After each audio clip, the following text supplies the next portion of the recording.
Let's face it, in general, managing risk within an organization, also known as risk management, is a pretty challenging and sometimes overwhelming responsibility. It really doesn't matter if you're new to the technology profession or a seasoned cybersecurity professional, because risk management is still fairly difficult. Now, I know most of you are thinking about the risk that exists inside your organization, maybe a missing security control or a vulnerability that isn't patched, and that's great. What about when the risks aren't from inside your organization and they're a result of one of your vendors? That's an even more challenging situation. In this video, we're going to focus on vendor risk management and some challenges that exist in the process. We'll also talk about some things that you can do to limit the risk that your vendors are bringing to the table.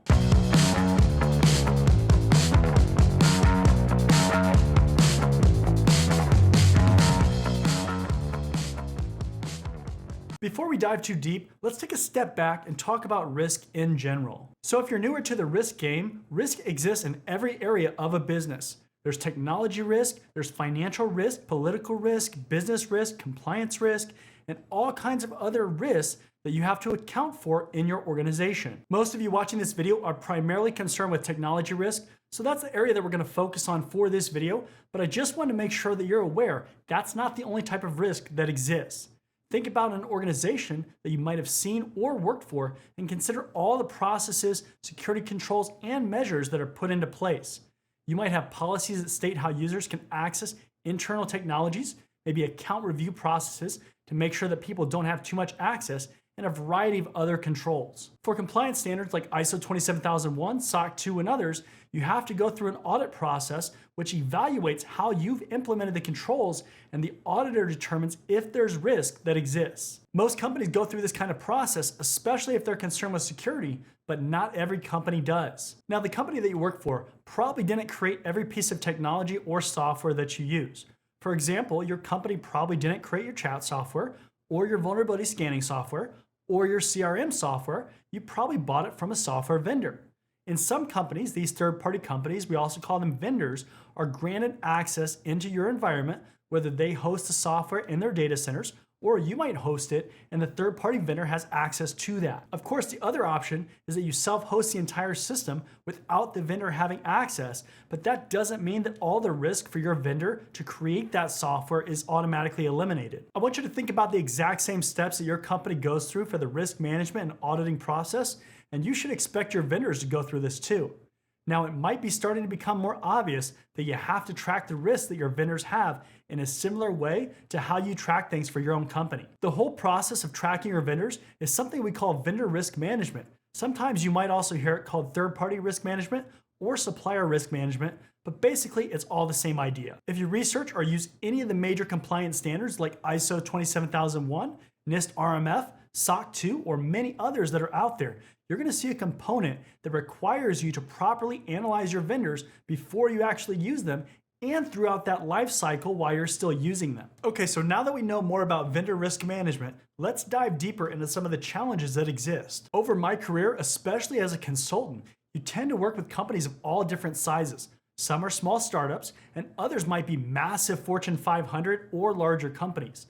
With such a wide size scale of companies, the maturity of a vendor risk management program is going to vary in both complexity and maturity. That means some programs are going to be great, and we'll also say that some programs are less than ideal if we want to keep it friendly. Specifically, let's talk about small to medium-sized businesses, because that's where there's likely going to be more challenges and a less mature program than at larger corporations. So one of the things that happens in smaller companies is there isn't always structure for a lot of things, but procurement or purchasing of various things like software tends to not be monitored all that well. If you've heard of shadow IT, this is closely related for sure, but some employees or managers may have the ability to make a purchase with a corporate credit card or their own funds, and then they can add that to their computer or the network. Employees might also use their single sign-on account like Okta or work email to log into some of these services without any kind of proper vetting of that vendor. Shadow IT is extremely dangerous for a lot of reasons, but what if an employee is uploading sensitive data to a Dropbox type service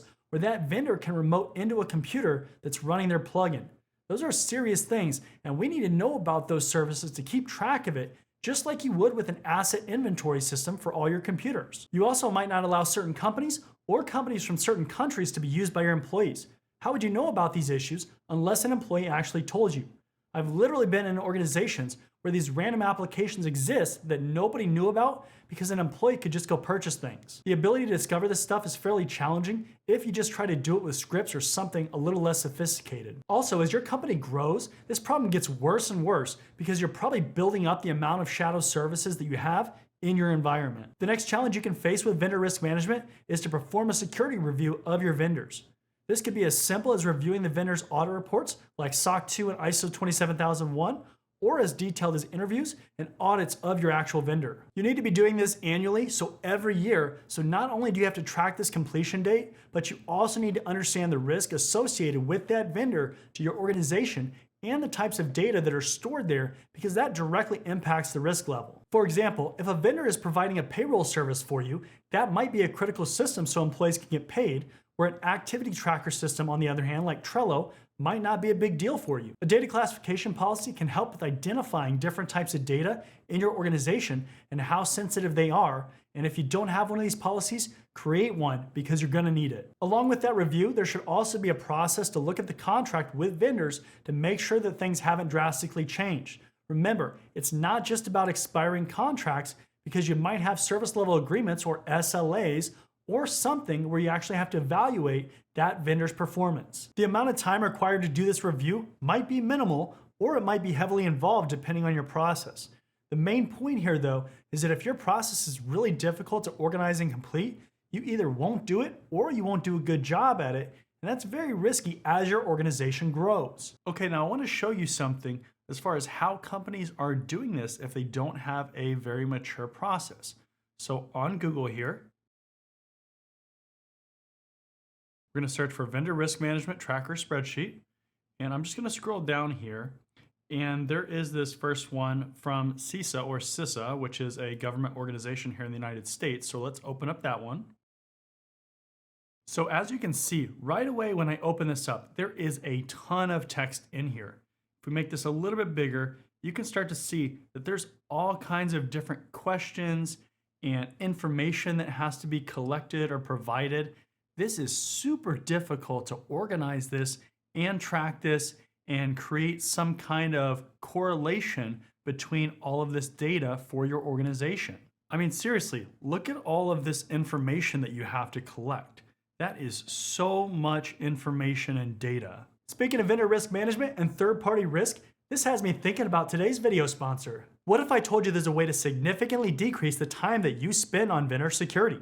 That sounds pretty great, right? Using Vanta's built-in automation, you can identify third-party applications that your organization uses and manage risk from your vendors. Vanta's AI speeds up security reviews by identifying critical findings in your vendor security documentation, like SOC 2 reports, DPAs, questionnaires, and more. Then you can prioritize any risk identified using a customizable risk rubric and say goodbye to manual spreadsheets forever. Also, if your vendor is one of over 1,200 companies already using Vanta Trust Centers, you can easily access their latest security information with just a few clicks. And guess what? For a limited time, Vanta is offering you, my audience, $1,000 off Vanta. Don't wait. Visit vanta.com/John to claim your discount today. All right, let's get back to the content. Now, you might be sitting there thinking that vendor risk management isn't that big of a deal as I made in this video, but that's scary if you're thinking that. Have you ever heard of the SolarWinds breach? If you aren't familiar with SolarWinds, they provide system management tools for network and infrastructure monitoring, along with other various technical services to hundreds of thousands of organizations worldwide. Literally, some of the largest organizations in the world use this software. Specifically, they have a very popular IT performance monitoring system called Orion. Like a lot of IT services, but especially monitoring systems, Orion requires privileged access to systems so it can obtain logs and system performance data. Well, you guessed it, a few years ago they got hacked. There was this group of hackers that didn't go after these massive companies directly. No. They went after SolarWinds because their customers trusted the company, and then hackers were able to pull off something called a supply chain attack, where it was coming from SolarWinds and hitting their customers instead. Some of these customers are massive and important companies. Now, I'm bringing this example up not because I'm trying to beat up on SolarWinds, but because this is a very real situation that could potentially happen with any vendor, but even more so with vendors who aren't performing due diligence and keeping up with their security programs. Evaluating your vendors and monitoring their security won't necessarily solve all potential problems, But certainly if a company is putting in the effort to secure themselves, then the chances are significantly reduced, which also reduces risk to you as the customer of theirs. Question of the day: what are some other examples of supply chain attacks that you've heard about? Let me know down in the comment section below. At the end of the day, not all the risk that your organization faces comes directly from the internal processes or the things that you're doing. You have to remember that your vendors or the third parties that you use can absolutely open you up to increased risk by not paying attention to security. Ultimately, you aren't going to identify these risks if you aren't monitoring your vendors, both internally and as your business and your vendor's business evolves over time. As always, make sure to like, comment, and subscribe. Check out the description for more resources related to this video, and I'll see you next time.